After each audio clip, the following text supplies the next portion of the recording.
오늘 철로역정은 손대접하는 가요에 대한 이야기들을 여러분들하고 좀 나누고 또 은혜 받기를 원합니다.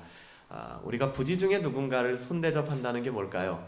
누군가를 위로하고 누군가를 돕고 누군가를 섬기는 우리의 작은 행동 하나가 그 사람을 구원에 이르게 하고 또 부지 중에 우리가 한 그 행동으로 말미암아 하나님의 영광이 드러난다는 것 아니겠습니까? 오늘 특별히 번연은 손대접하는 가이오라는 사람의 집에서 있었던 일들을 좀 풀어가지고 우리들에게 설명해주고 있습니다. 크리스티아나와 순례자들은 가이오의 집에서 한 달 정도 머물러 교제를 했습니다. 결코 짧지 않은 시간입니다. 근데 이 교제 속에서 그들이 쉼을 누리게 되었는데요. 여기서 아주 특별한 일이 일어납니다. 경사가 일어나죠. 자비심, 이 자비양, 너무 괜찮은 아가씨였잖아요. 이 자비양이 KRC의 청혼도 어떻게 보면 거절하고 그렇게 그 길을 걸어오지 않았습니까? 마테하고 결혼을 합니다. 크리스티아나의 첫 번째 아들이죠. 마테와 결혼을 하고요. 두 번째 아들인 야고보는 이 가이오의 집에 머무는 동안에 가이오의 딸 베베라고 하는 성경에 등장하는 인물로 이야기를 하는 거죠. 실제적으로는 아닌데 이 베베를 아내로 맞이하게 됩니다. 우리가 다음 시간에 살펴볼 것 같은데 그 다음에 이제 담대와 순례자들이 근처에 사는 거인 살선실을 죽이고 또 심약을 구출하는 장면들이 이제 가이오의 집 근방에서 일어나게 됩니다. 오늘은 이제 가이오의 집에서 있었던 그 가이오의 집에서 교제하고 또 결혼식이 있고 또 이들이 식사하고 또 식사하는 가운데 지난주에 살펴본 정직이라는 이 노인이죠. 이 노인이 가이오에게 퀴즈를 내요. 그리고 그 퀴즈를 답변해주고 또 이제 이 노인 정직 씨가 좀 졸고 있으니까 또 가이오가 또 퀴즈를 내고요. 근데 이 내용들이 우리들이 신앙생활을 하는 데 있어서 굉장히 유익한 그런 내용들을 가르쳐주고 있습니다. 가이오라는 사람이 등장하는데요. 여러분 우리는 지금 성경적 가치를 가지고 기록한 존 버년의 철로역정이라는 책을 공부하고 있는 거거든요. 그 여러분들이 조심해야 될 게 뭐냐 하면 여기에 나와 있는 내용들과 인물들과 성경에 나와 있는 인물들을 그냥 동일시시키면 안 돼요. 왜냐하면 특별한 의도를 가지고 그래서 성경에 나오는 마태가 그 자비양하고 결혼했나 보다 이렇게 생각하면 안 되는 거예요. 이름을 거기서 따왔지만 성경에 나오는 그 이름과 여기에서 사용되고 있는 이름이 동일하지는 않은 겁니다. 여러분 그것을 아시고 이것을 좀 알레고리컬하게 우리에게 설명을 하고 있는 것이기 때문에 그런 이름들을 사용하고 있는 것이죠. 가이오라는 사람이 성경에는 어떻게 등장합니까? 사도 바울과 굉장히 밀접한 사람으로 등장하거든요. 사도 바울이 교회를 돌보는 일에 신실한 책임을 졌던, 사도 바울과 함께 교회를 돌보고 또 사도 바울을 도왔던 일에 굉장히 신실한 책임을 졌던 고린도 교회 사람이었습니다. 고린도 교회에 무슨 선한 게 나올 수 있을까? 고린도 교회가 어떤 교회인지 너무나 잘 알고 있잖아요. 근데 그 고린도 교회에는 가이오라는 사람이 있었습니다. 그래서 사도 바울이 고린도에서 복음을 전했던 1년 6개월 동안 그리고 그 이후에도 한동안 회당 옆에서 자기의 집을 오픈합니다. 자기의 집을 오픈해서 모든 사람이 유숙할 수 있도록. 여러분 손님 맞아 보셨잖아요. 한두 명이라도 손님이 와서 오랫동안 있으면 친척들도 좀 힘들어지는데 쉽지 않은 거거든요. 자기의 가정을 오픈합니다. 그리고 그 가정을 통해서 복음이 확장되어져 가는 전초기지 같은 그런 역할을 했던 것이 바로 이 가이오라는 사람이었습니다. 그의 이름은 사도행전에 다른 이름으로 나오는데 동일인입니다. 디도 유스토라는 로마식 이름으로도 사도행전에 등장을 하지만 이 로마서에 나오는 유대식 이름과 이 사도행전에 나오는 이름이 같은 가이오를 칭한다라고 여러분 보시면 좋을 것 같습니다. 소아시아 지방의 한 초대교회 지도자로서 소개되고 있습니다.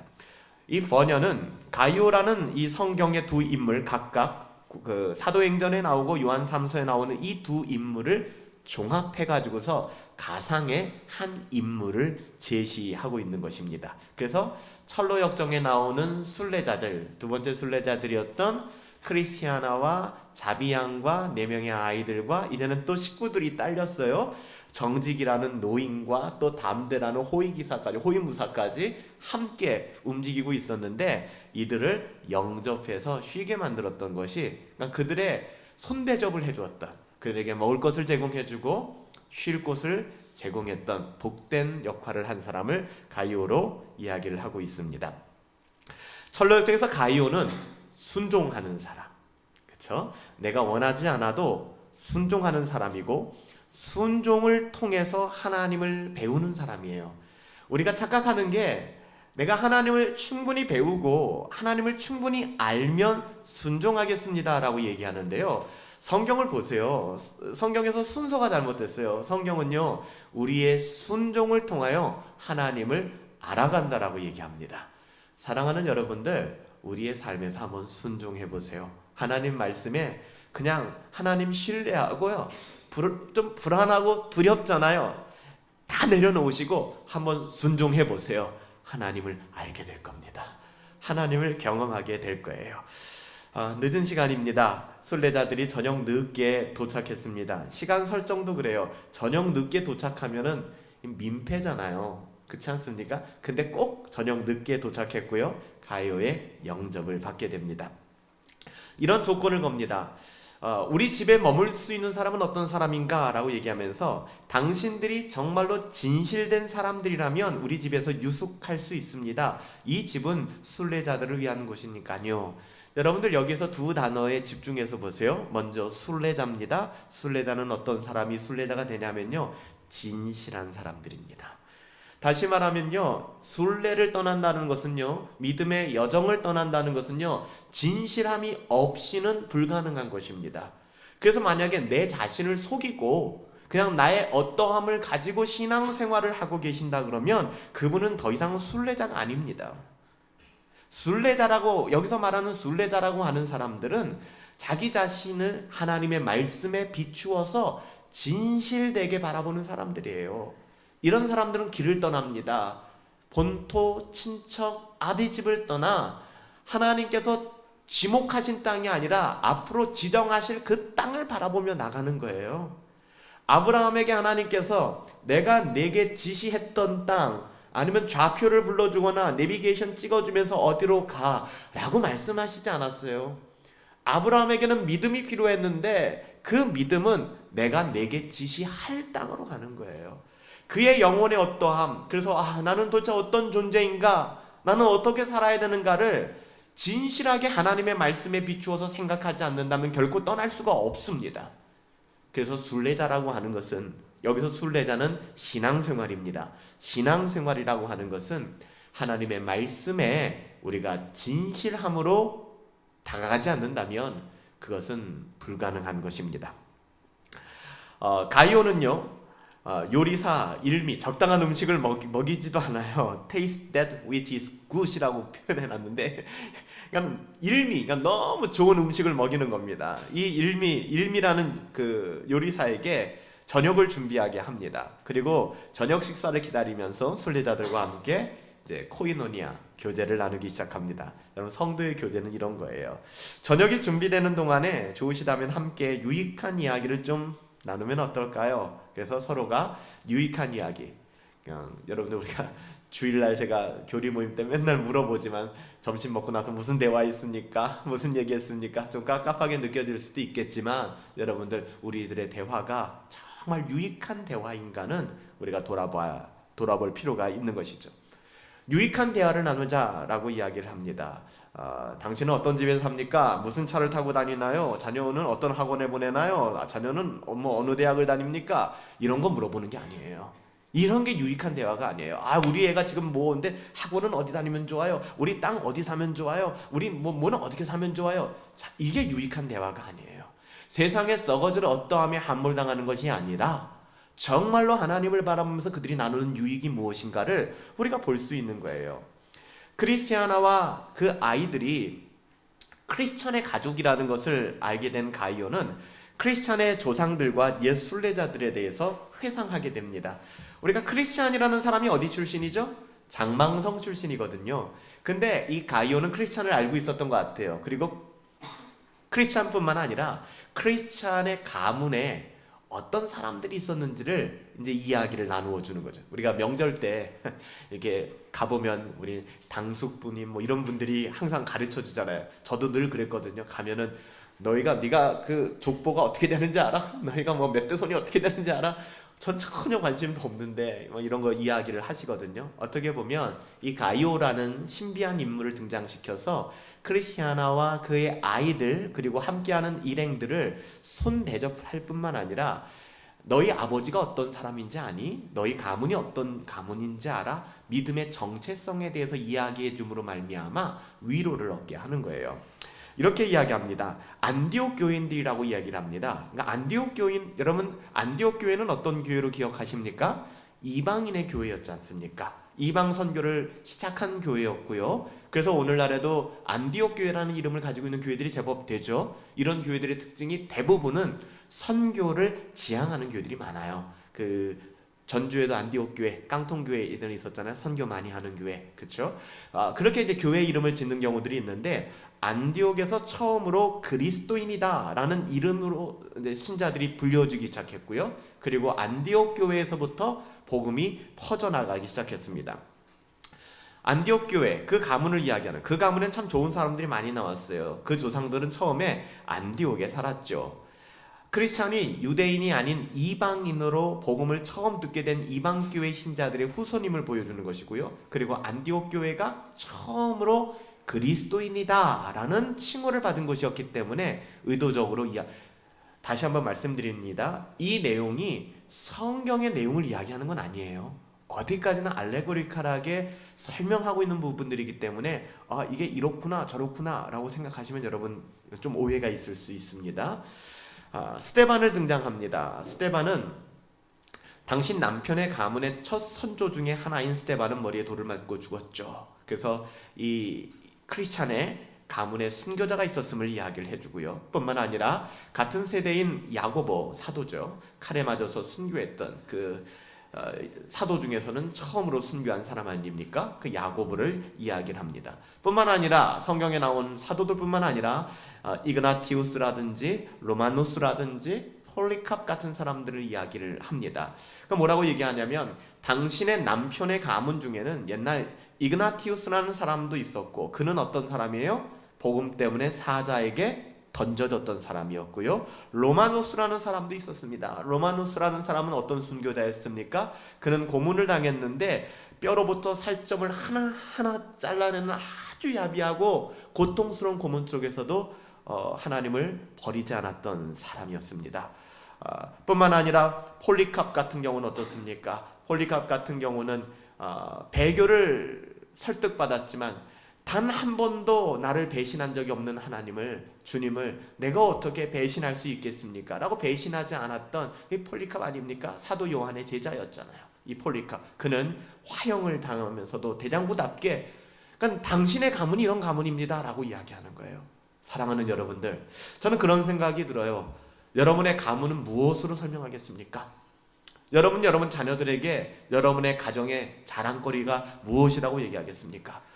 어떤 정치적인 정치인이 있었고 어떤 대학 교수가 있었고 그런 사람들도 우리는 별로 많지가 않지만 여러분 이것이 우리의 자랑거리가 되겠습니까?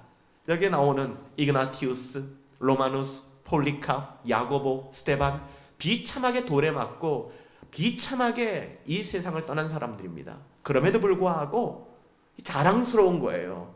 이 믿음의 가문을 이야기를 하는 것입니다. 순례자들의 생활을 사랑하면서 상처를 입거나 죽임을 당한 조상들을 일일이 열거하자면 한이 없습니다. 저는 하나님께 기도합니다. 하나님, 우리 가문이 이런 가문이 되었으면 좋겠습니다. 여러분의 가문이 이런 가문 되기를 예수님의 이름으로 축복합니다. 그래요. 쉽지 않지만 그 길이 같이 있다는 것을 알고 있기 때문에 그래서 존 버녀는 그리스도인의 삶, 순례의 여정이 간단치가 않다. 진실한 마음을 가지고 하나님의 말씀을 가지고 순례의 길을 떠난 사람들은 이그나티우스처럼 로마누스처럼 폴리캅처럼 야고보처럼 스데반처럼 베드로처럼 이런 고난을 감내하며 살아가게 될 것이다. 근데 히브리서에 나오는 것처럼 구름같이 허다한 증인들이 있다는 거예요. 할렐루야.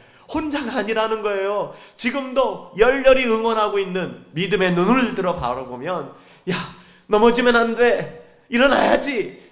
야, 나는 그보다 더 심한 것도 겪었는데 일어나, 힘내. 응원하고 있는 믿음의 사람들이 있다라고 얘기하지 않습니까? 이걸 바라보라는 거예요. 앞으로도 가야 될 길이 녹록지는 않지만 우리를 격려하고 선한 길로 인도하는, 그리고 우리를 응원하는 믿음의 사람들, 우리도 할 수 있어, 할 수 있을 거야, 주님이 함께 계시잖아, 격려하고 있는 것입니다. 이렇게 식사 전에 서로 교대를 하고 이제 이 가이오의 집에서 어떤 일이 일어나는가를 이야기를 하면서 버녀는 결혼의 문제를 이야기를 합니다. 여러분, 버녀는 이 결혼에 대한 문제를 굉장히 중요하게 생각해요. 그래서 계속 보석과 같은 교훈들을 이제 곳곳에 숨겨주고 있는데요. 크리스티아나에게 이렇게 얘기합니다. 크리스티아나 부인께서는 아들들과 정혼한 처녀들을 좀 알아보도록 하세요 라고 이야기를 합니다. 그래야 저들의 아버지와 조상들의 이름이 세상에서 잊혀지지 않도록 해야 될 겁니다. 여러분, 그 왈도시안 같은 사람들이, 왈도파의 후예들이 그 알프스 산골짜기에서 서로 같이 결혼하면서 신앙을 지켜나간 거잖아요. 신앙이 훼손되거나 오염되지 않도록, 믿음의 사람들 안에서 믿음의 가정이 세워지도록 너무나도 중요한 거거든요. 이렇게 얘기하는 거예요. 당신의 아버지인 크리스찬의 신앙과 그 전에 있었던 이그나티우스, 로마누스, 폴리캄, 야고보, 스테반, 이런 사람들의 신앙이 우리 가정 가운데, 우리 가문 가운데 훼손되어지지 아니하도록 믿음의 사람과 결혼해야 합니다 라고 얘기하는 거예요. 이것이 중요하다라고 이야기를 하는 것입니다. 이런 믿음의 가문은 그 숫자가 감소될 수 있을지 몰라도 아주 몰락할 수는 없을 것입니다. 감소될 수 있다라고 얘기를 하는 거예요. 그럼 불신자들과 한번 만나서 결혼을 했다고 생각해 보세요. 무슨 신앙생활을 하겠습니까? 신앙생활이 진척이 있겠습니까? 불가능한 거예요. 그래서 이제 결단을 내리죠. 자비양이 허락한다면, 그러니까 우리 크리스티아나가 옆에서 눈여겨봤던 것 같아요. 이 자비양을 썩 괜찮은 아가씨로. 그래서 자비양이 허락하기만 한다면 그녀를 당신의 아들 마태에게 주십시오. 그것이 이 땅에서 당신의 자손을 보존하는 일입니다. 믿음의 사람들끼리 결혼하는 장면들을 보여주는 것이죠. 그리고 뿐만 아니라 이제는 베베는 야고보와 이제 짝을 지어줍니다. 가이오의 딸이었던 베베와 야고보가 짝을 지어줍니다. 그래서 결국에 마태와 자비, 그리고 가이오의 딸 베베와 야고보가 결혼하게 되는 것이 이 가이오의 집에서 일어나게 돼요. 참 행복한 일이죠. 베베는 누군지 아시죠? 갱그리아 교회의 여자 사역자였습니다. 근데 바울과 많은 사람들의 보호자로 알려져 있고요. 그리고 이런 점에 있어서 가이오와 베베, 아빠를 굉장히 많이 닮은 것으로 지금 묘사를 하고 있는 것이죠. 그리고 사도 바울이 로마서를 로마 교회에 전달한 것도 이 베베라는 여인을 통해서. 성경에 보면 진짜 이렇게 보석 같은 자매들이 굉장히 많은 것 같아요. 굉장히 많은. 사회에서는 뭐 남자들이 주름 담는다, 뭐 요즘 그것도 옛말이 됐지만 그런 이야기들이 나오지만 이상하게 교회를 보면, 신앙을 보면 자매들이, 그래서 브리스길라와 아굴라도 그렇지 않습니까? 보통은 남편 먼저 말하고 아내 먼저 말해야 되는데 브리스길라 아내 먼저 나와요. 아굴라 남편이 뒤에 나옵니다. 그만큼 이 여성 사역자들의, 자매들의 그 헌신과 사역이 참 아름다웠던 것 같아요. 버녀는 이렇게 얘기합니다. 경건한 가정이 필요하다. 그러기 위해서는 경건한 결혼이 선행되어져야 한다는 것입니다. 하나님의 백성이 왜 하나님의 백성과 결혼해야 하는가? 그리스도인의 결혼관에 대한 강력한 논거를 존 버녀는 가이오의 말을 빌려서 경건한 자손을 가져야 하는 것이라고 말하는 것이죠. 불행한 것은 신자들 안에서 결혼했음에도 불구하고 그 자녀들을 경건하게 훈련시키지 못하고 경건하게 키우지 못하고 세상의 가치로 키운다 그러면 여러분, 이것은 너무나 허망한 일입니다. 우린 세상의 가치를 따라가는 사람들이 아니에요. 이것은 여러분 구약의 이스라엘 백성들의 결혼에 대한 가르침과 정확하게 일치하는 내용들이죠. 구약에서도 그렇게 가르칩니다. 이방인들과 결혼하지 말아라. 오늘날에도 하나님의 백성들이 지켜야 될 기본 중에 가장 기본이에요. 경건한 자손은 결코 경건하지 않은 부모를 통해서 나오지 않습니다. 경건한 자녀는 반드시 경건한 부모를 통해서 나오게 되어 있어요. 그래서 이것은 기독교 신앙에 있어서 철저한 교육. 여러분, 자녀 교육이 교회에서 된다고 생각하십니까? 일주일에 한 번 교회 와서 무슨 교육이 돼요? 자녀 교육은 가정에서 되는 것입니다. 가정에서 되는 거예요. 가정에서 하나님의 말씀을 가지고, 특별히 부모의 몫이에요. 예전에 제가 사역할 때 보면은 좀 이 잘 모르시는 이제 성도님들이 주일학교 이제 사역자들을 찾아와 가지고서 불평하는 경우들이 있어요. 전도사님, 우리 애 좀 제대로 해주세요. 심지어는 이런 분들이 교회에 항의하기도 해요. 아니, 자녀 교육을 어떻게 시켰으면 교회에서 아이가 신앙적으로 이러느냐라고 얘기하는데, 뭘 모르시고 하시는 말씀이에요. 여러분들, 자녀의 교육은 99%는 가정에서 되는 겁니다. 가정에서 되는 거예요. 철저하게. 그래서 제가 이런 것들을 쭉 보니까 어떤 게, 그러니까 저는 이제 청년들을 많이 섬겼잖아요. 청년들을 섬기다 보면 어떤 문제가 생기냐면요, 아버지가 장로님이고 어머니가 권사님이고 아버지가 안수집사님인데 청년이 신앙이 없는 거예요. 청년이 너무 황당하잖아요. 그래서 아버지도 장로님이고 안수집사님이고 어머니 권사님인데 쟤는 왜 저럴까? 근데 이 아이와 이제 좀 관계 자본이 쌓인 다음에 이 아이와 이야기하다 보면은 이 아이들이 뭐라고 얘기하는지 아세요? 우리 아버지가 장로님이라고요? 우리 아버지가 안수집사님이라고요? 근데 술 마시세요. 근데 이렇게 살아가세요. 회사에서 이중장부 쓰세요. 사기치세요. 이렇게 얘기하는 거예요. 저는 그 이야기를 듣고서 진짜 통탄했어요. 여러분들, 자녀들은요, 엄마 아빠의 말을 듣는 게 아니에요. 하물며 교회 교역자들의 가르침, 여러분 이건 씨알도 안 먹힙니다.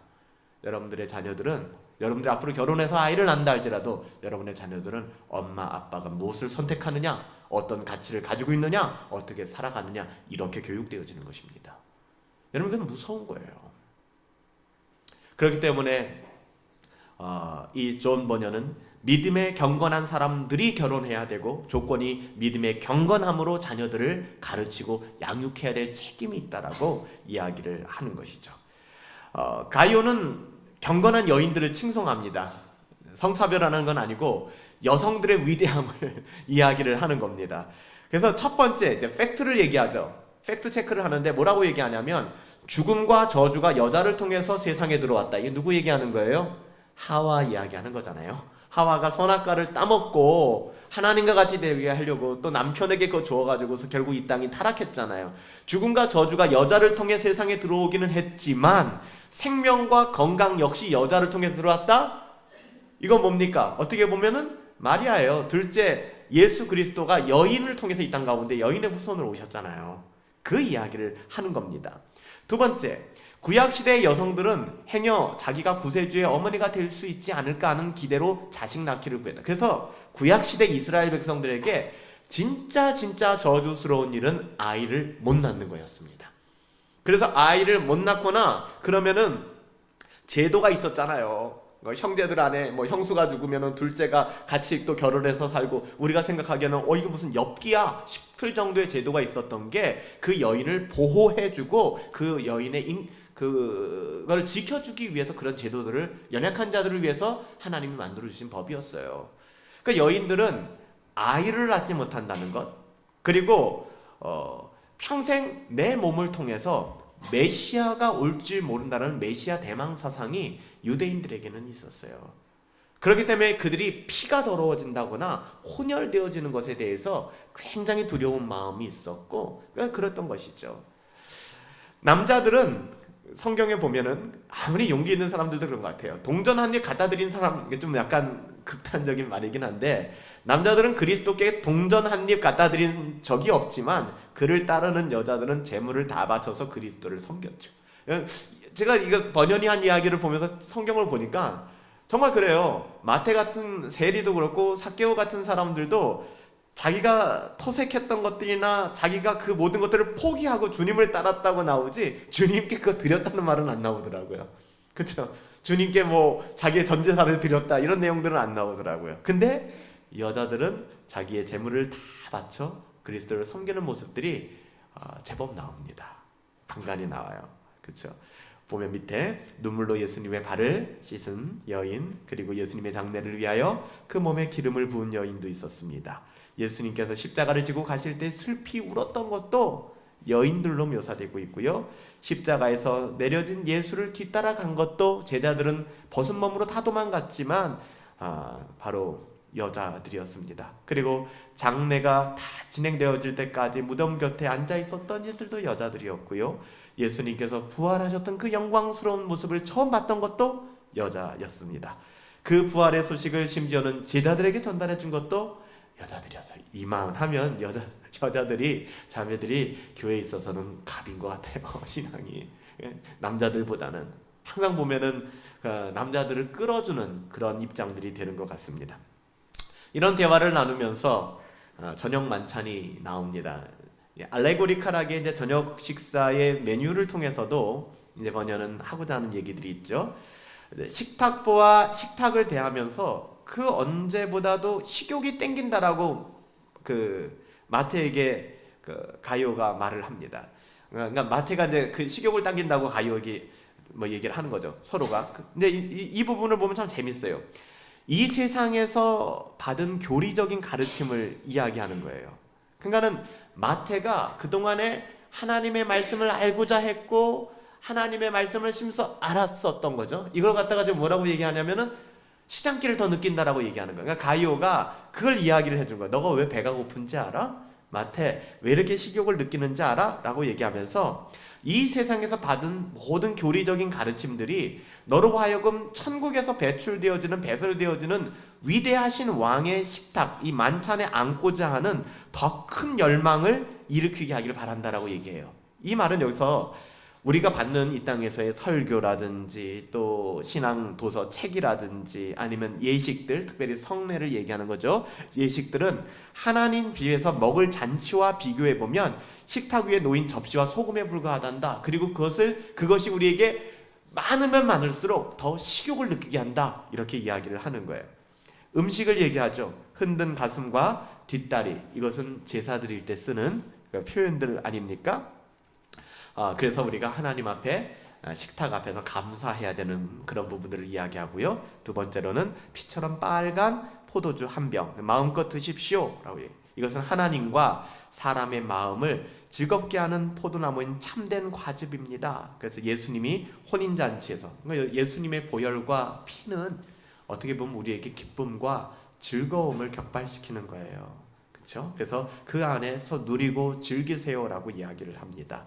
잘 풀어진 우유 한 그릇, 이것 같은 경우는 이제 소년에게 주세요. 먹고 자랄 수 있도록. 그러니까 딱딱한 음식이 아니라 다 맞춰주는 것이죠. 버터와 꿀이 담긴 그릇 같은 경우, 이것도 판단력과 이해력을 증진시키는 비유로 쓰여지고 있고요. 그리고 여섯 번째는 약간 이 마태에겐 트라우마가 될 수 있는 건데요. 맛있는 사과가 담긴 접시. 왜 트라우마가 될까요? 좁은 문으로 이게 나올 때 이 과일을 잘못 따먹고서 바알세불의 열매를 먹고서 엄청 아팠잖아요. 근데 이제 맛있는 과일이 담긴 접시. 그래서 마태가 얼마 전에 과일을 먹고 병에 걸렸습니다. 내가 트라우마가 있습니다. 근데 가이오가 뭐라고 얘기합니까? 금지된 과일을 먹으면 병이 나지만 우리 주님께서 허락하신 과일을 먹으면 괜찮다라고 얘기합니다. 감사함으로 받으면 버릴 것이 없다는 거예요. 믿음으로 받아들이라는 것이죠. 이제 만찬에서 되어진 대화들 좀 살펴보실까요? 중간에 좀 어린 아이들은 피곤해서 이제 자러 들어갔는데 어른들은 시간이 가는 줄 모르고 날 셀 때까지 이제 이 가이오의 집에서 식사를 하면서 대화가 이어집니다. 성도의 교제가 뭘까? 여러분 이런 거잖아요. 저도 이제 그 신대원 졸업할 때 중국 선교지를 한번 들어간 적이 있는데 제학교회죠. 삼자교회 말고 제학교회를 들어갔는데 굉장히 보안이 철통 같아요, 진짜. 개도 풀어놓고 이게 공안들이 이제 들어올 것을 이제 대비해서 2중 3중 막 그렇게 해놔요. 와, 거기서 진짜 교수님하고 같이 가서 이제 저희가 졸업여행으로 된 선교지를 들어갔거든요. 예배를 드리는데 말로만 듣던 3시간 4시간 예배를 거기서 드렸어요. 안 놔줘요. 더 가르쳐 달라는 거예요.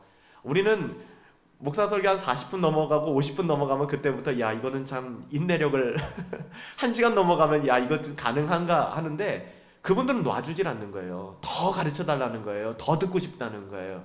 어떻게 보면은 이 만찬에서 오가는 대화가 이거 아니겠습니까? 피곤하지 않겠습니까? 늦은 밤이었는데 많이 피곤할 수도 있고 어려울 수도 있겠죠. 그럼에도 불구하고 그들은 시간이 가는 줄도 모르고 그들 안에서 참된 신앙의 교제들을 깊게 나누기 시작하는 겁니다. 재밌는 얘기가 나와요. 수수께끼를 내기 시작했는데, 정직이라는 노인이 따라붙은 거 아시죠? 지난 시간부터 정직이라는 노인이 가이오에게 이런 수수께끼를 냅니다.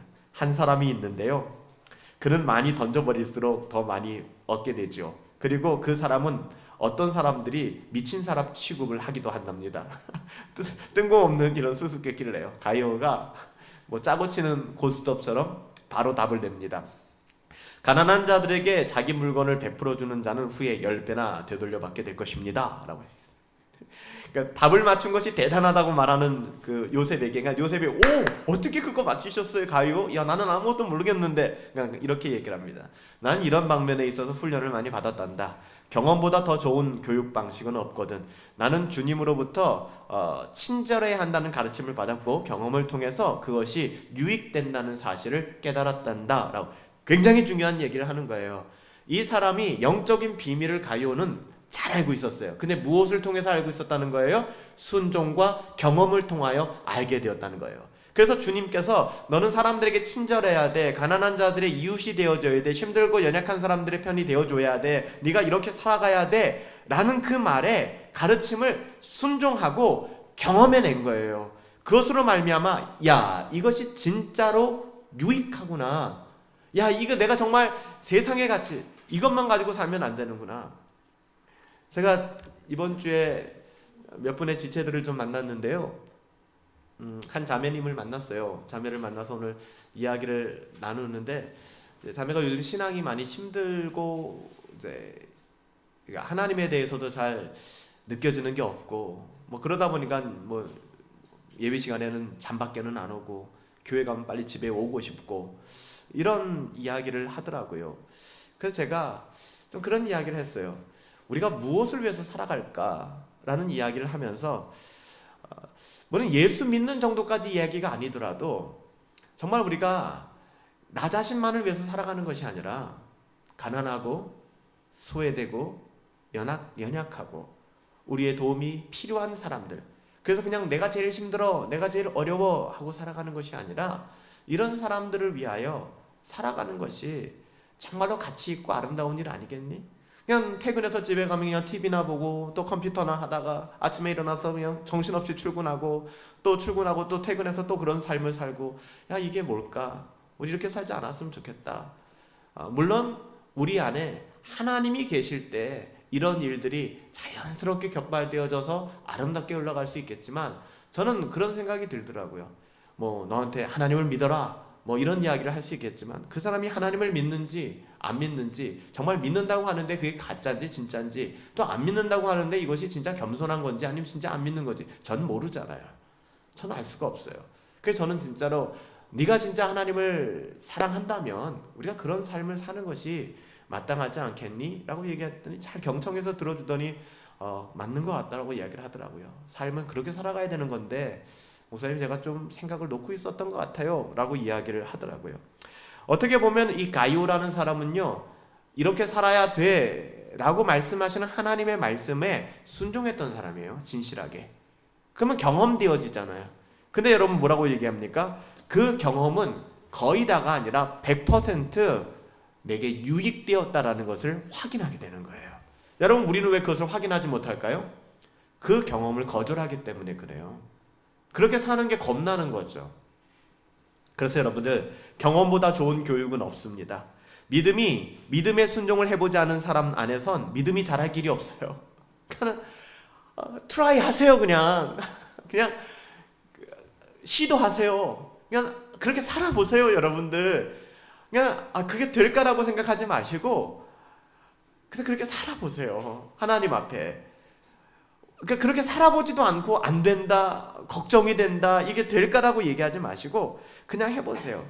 믿음에 순종을 해보지 않은 사람 절대 믿음이 자랄 수가 없습니다. 믿음은 얼마큼 자라는가? 순종하신 만큼, 경험하신 만큼 믿음은 자라게 되어 있습니다. 믿음은 순종의 경험을 통해서 자라게 되는 거예요. 내가 순종한 경험을 통해서. 그래서 D.L. 무디가 자신의 성경책에 있는 모든 명령에 대해서 TP, test, 그리고 proved, 이렇게 써놓았다고 합니다. 하나님이 말씀하셨으면 나는 테스트하는 거예요. 그냥 이렇게 하라고? 왈도처럼 가난한 자들에게 내 재산을 다 주어보라고? 오케이, 해보는 거예요. 아니면은 뭐 위클리프처럼, 이안 후스처럼 하나님이 이렇게 말씀하셨어? 그러면은 just do it, 나이키의 문구처럼 시도하는 거예요. 지금 당장 테스트하는 거예요. 그리고서 proved, 우리가 확증 짓는 것이죠. 신앙은 이런 겁니다. 신앙은 사변적이 되어서는 안 됩니다. 신앙은 우리의 삶을 통하여 녹아져야 합니다. 헌신해야 합니다. 이래야 그 맛을 알아요. 이 맛을 모르니까 자꾸만 책상머리에 앉아가지고 뭔가 두들기고 있는 겁니다. 경험되지 않은 신앙은 재미가 없습니다. 여러분, 여행 책만 본다고 생각해보세요. 무슨 재미가 있겠습니까? 근데 만약에 비행기를 타고 가보세요. 기차를 타고 가보세요. 이게 느껴지기 시작하는 거예요. 바람이 느껴지고 공기가 느껴지고 전혀 다른 겁니다. 신앙이라는 것은 책을 보는 것이 아니라, 물론 책을 보는 것도 중요하지만 경험되어져야 되는 것입니다. 테스트해 보세요. 무디처럼. 그리고 prove, 그것을 승인해 보십시오. 확증해 보십시오. 놀라운 일이 일어나게 될 거예요. 이제 이번엔 질문이 바뀌어요. 졸기 시작하는, 좀 나이가 들었으니까 이 노인에게, 이 정직에게 담대가 수수께끼를 냅니다. 남을 죽이려고 하는 자는 먼저 정복당해야 하고 밖에서 살고자 하는 자는 먼저 집안에서 죽어야 한다. 이게 무슨 뭐 뜬금없는 미션도 아니고, 그러니까 정직이 이렇게 얘기를 하죠. 죄를 죽이려 하는 자는 먼저 은혜로 정복을 당해야 하고, 여러분, 죄를 죽이려 한다면 먼저 은혜로 정복당해야 합니다. 은혜는 받을 자격이 없는 자에게 하나님이 값없이 주시는 주님의 일방적인 은혜입니다. 살아있음을 남에게 증거하고자 하는 자는 자기 자신에 대하여 죽어야 한다. 그러니까 내 자신이 자기 자신을 부인하고 자기 십자가를 지고 따르지 않고서는 절대로 증거할 수가 없는 거예요. 이 비밀을 이야기를 하죠. 가이오가 참 좋은 가르침이죠. 그리고 이렇게 얘기합니다. 제 경험이 이것을 입증합니다. 진짜 멋있지 않습니까? 내가 해봤어요. 이렇게 얘기하는 거예요. 이거보다 강한 말은 없어요. 그러니까 누군가에게 여러분 이야기했을 때, 여러분 보세요. 뭐 우리가 뭔가를 얘기할 때, 나는 뭐 A라는 게 너무 좋은 것 같고 이런 기능이 있고 이런 기능이 있고 암만 설명하는데 내가 그거 가지고 있거든, 써봤거든, 한마디로 끝나는 거예요. 그것을 사용한 유저라고 얘기하는 거 아닙니까? 지금 가이오가 그렇게 이야기를 하는 거예요. 내가 내 경험을 통해서 그것을 입증했다라고 이야기를 합니다. 은혜가 나타나서 그 영광으로 영혼을 정복하기 전에는 진심으로 죄를 미워하는 마음이 안 생겨요. 그러니까 은혜가 아니면 죄가 미워지지 않아요. 이 말이 이해가 안 돼요. 아무리 목사가 앞에서 소리를 지르고 목사가 아무리 열렬히 애원을 해도 죄가 좋아요. 그래도 나는 죄가 좋아요. 하나님의 은혜가 그 영혼을 정복하지 않는 한, 그 은혜가 그 사람의 영혼을 차지하지 않는 한, 만약 죄를 가리켜 영혼을 얽어매는 사단의 밧줄이라고 할 때 그 결박에서 풀려나지 않고서 어떻게 사단에게 저항할 수 있겠습니까? 여러분, 죄에게 묶여가지고서 사단에게 저항할 수 있다고 생각하세요? 오히려 육신의 기회를 얻어서 죄를 짓는 사람인 것뿐이에요. 그러니까 여전히 그는 누구 소속이에요? 사탄에게 속한 자들이죠. 온전히 사탄에게 소속된 자들도 있을 것이고, 하나님의 자녀임에도 불구하고 자신의 정체성을 잊고 사단과 연합하여 엉뚱한 일을 하는 사람일 수도 있겠죠. 거듭남으로 그리스도의 죽음 안에서 자신의 죽음을 경험하는 은혜를 입지 않은 자는 결코 죄를 이길 수 없다. 이건 칭의의 차원을 얘기하는 거예요. 날마다 자기의 육체와 함께 정과 욕심을 십자가에 못 박고 자기 몸을 쳐서 복종시키지 않는다면 성화를 얘기하는 것이죠. 자기의 구원을 입증할 길이었습니다. 제가 오늘 예배 오기 전에 동백 쪽에서 많이들 찾아오시는 것 같아요. 동백 쪽에 계신다는 분이 연락이 저한테 왔어요. 그래서 분당 허브교회 어떤 교회인지 본인이 고민하는 고민들에 대해서 묻고, 고신측 교회를 다니시는 분이신데 교회가 굉장히 큰 교회입니다. 굉장히 큰 교회인데 본인은 교회를 좀 옮기고 싶다. 그리고 그 옮기고 싶은 이유 중에 하나가 복음에 대한 내용들. 교회만 다니면 다 구원받은 것처럼, 그리고 교회만 다니면, 지난주에 본인 교회 아마 유아 세례식이 있었나 봐요. 근데 유아 세례에 있어서 부모들이 서약을 하고 이야기하는 이야기를 듣고서 본인은 굉장한 충격을 받았다는 거예요. 어떻게 이렇게 아이를 키운다고 할 수 있을까? 저 정도로 아이를 키운다는 사람들에게 어떻게 유아 세례를 주고 교회 일원이 될 수 있을까? 본인은 굉장히 교회가 이게 뭐지? 라는 생각을 가졌다는 거예요. 그래서 이제 우리 교회를 알게 돼서 우리 교회를 방문해 보고 싶다, 그런 이야기를 하시더라고요. 그러면서 여러 가지 본인 안에서 이제 궁금하고 정리되지 않은 이야기들을 하시더라고요. 이 칭의와 성화에 대한 혼동이 굉장히 많이 계시더라고요.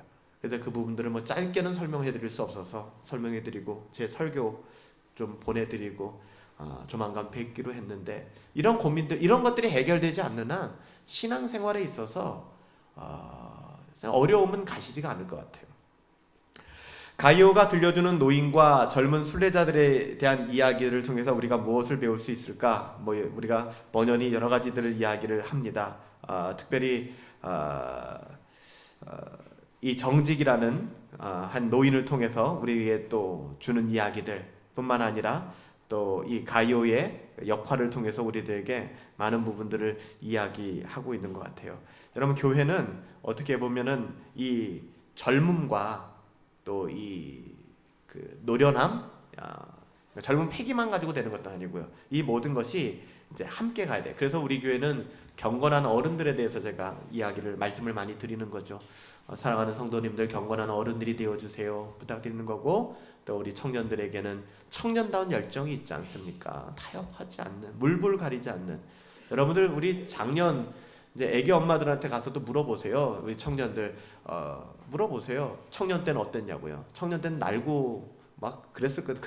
그렇게 얘기하잖아요. 청년 때는 막 그랬었는데, 근데 아이 한번 낳아보고 그래도 벌써 그렇게만 돼도 자기 자신이 느낄 정도로 형편없어진다고 느껴지는 거예요, 여러분들. 그러니까 청년 때 신앙이 타협되어진다 그러면 소망이 없습니다. 어떻게 살아가시겠습니까? 이 이야기를 하면서 교회는 이 두 가지가 함께 병행되어져야 한다. 병행되어져야 한다. 그래서 우리 교회 그래도 장년분들이 한 분, 두 분씩 오시기 시작하면서 참 감사한 것 같아요. 예전에는 그래도 다 대학생들, 청년들이 많았었는데 이젠 그 청년들도 대학도 졸업하고 다 직장인들도 되고 이제 하나 둘 결혼한다는 이야기도 들리고, 또 장년분들도 오면서 어느 정도 이 연령층들이 맞아가고 있는 것 같은데요. 아무튼 젊은이들은 은혜를 받은 경건한 노인들, 어른들을 통해서 배워야 하고요. 경건한 어른들은 은혜를 받아서 죄악과 싸우는 젊은이들을 통해서 격려를 받으면서 움직이는 것이 교회입니다. 이게 교회의 순기능이에요. 그렇지 않으면 여러분들 교회는 무너질 수밖에 없습니다. 이사야 53장을 관한 내용을 가지고 대화를 나누는데요. 야고보가 성경을 읽은 후에 이제 정직에게 묻습니다. 구세주께서 왜 마른 땅에서 나오는 줄기 같아서 고운 모양도 없고 풍채도 없다고 했을까요? 담대가 이렇게 얘기하죠. 우선 마른 땅에서 나오셨다는 것은 예수님께서 성장하신 유대 교회가 종교적 활기와 정신을 거의 다 상실했다는 뜻입니다. 두 번째, 고운 모양도 풍채도 없다라는 말은 불신자들이 그를 보고 하는 말입니다. 여러분, 이것은 무엇을 이야기하겠습니까? 물론 예수님에 관한 이야기이긴 하지만은 우리 자신도 많이 적용해 볼 수 있는 부분인 것 같아요. 마른 땅에서 우리가 살아가는 세상은 어떻습니까? 우리가 살아가는 세상도 별반 다를 것이 없습니다. 마른 땅에서 나온 우리 주님, 유대 사회에서 나왔다면 우리는 어떻습니까? 오늘날의 기독교, 오늘날 조국 교회의 현실. 저는 그런 두려운 마음이 들어요. 이 나라에 재앙이 임하지 않고서는 신앙이 새롭게 기경될 수 있는 기회를 얻을 수 있을까? 물론 하나님께서 심으신 거룩한 구루터기들은 그 어떤 환경 속에서도 믿음을 가지고 자라지만 보편타당하게 여러분, 기독교 인구뿐만 아니라 종교 인구는 계속 줄고 있습니다. 미래학자들이 내다보는 미래에 불과 20-30년 후의 교회는 참담합니다. 종교 자체가 참담합니다. 종교라는 것은 본인들이 감당할 수 없는 어떤 일들이 일어났을 때 표면적으로 많이 활성화가 됐죠. 사회가 로마 시대처럼 사회가 안정되어지고 사회가 타락하기 시작하고 쾌락에 빠지기 시작하면 종교도 함께 무너집니다.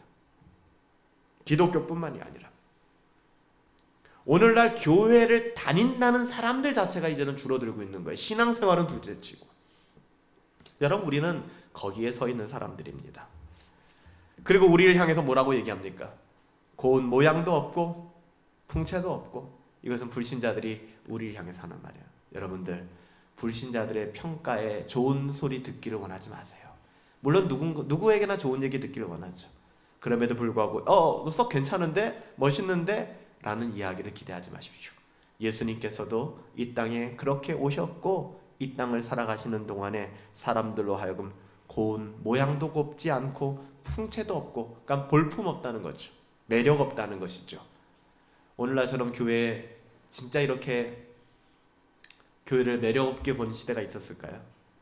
제가 전도에 대해서 좀 많이 생각하면서 우리 친구들한테 물어봐요. 왜 전도가 안 될까? 왜 청년들이, 왜 사람들이 교회를 나오지 않는 것일까? 그랬더니 이 친구들이 그런 얘기를 하더라고요. 목사님, 교회에 나온다는 것, 종교 집단에 소속된다는 것에 대해서 굉장한 부담감을 가지고 있어요. 그리고 종교단체에 소속된다는 것에 대해서 별로 매력을 느끼지 못해요 라고 이야기를 하더라고요. 지금 시대가 그런 시대구나. 그럼에도 불구하고 여기 우리가 모여 있는 것은 하나님의 은혜죠. 우리도 똑같은 사람들인데 우리는 뭐라고 우리 마음속에 말도 안 되는 이런 마음 심어주셔서 말씀 사무에서 나와서 듣고 기도하겠습니까? 사랑하는 여러분들, 우리 한 사람 한 사람이 가요와 같은 사람들, 베베 같은 사람들이 되어서 손대접하기를 힘쓰시기를 바랍니다. 도울 수 있게 되길 바랍니다.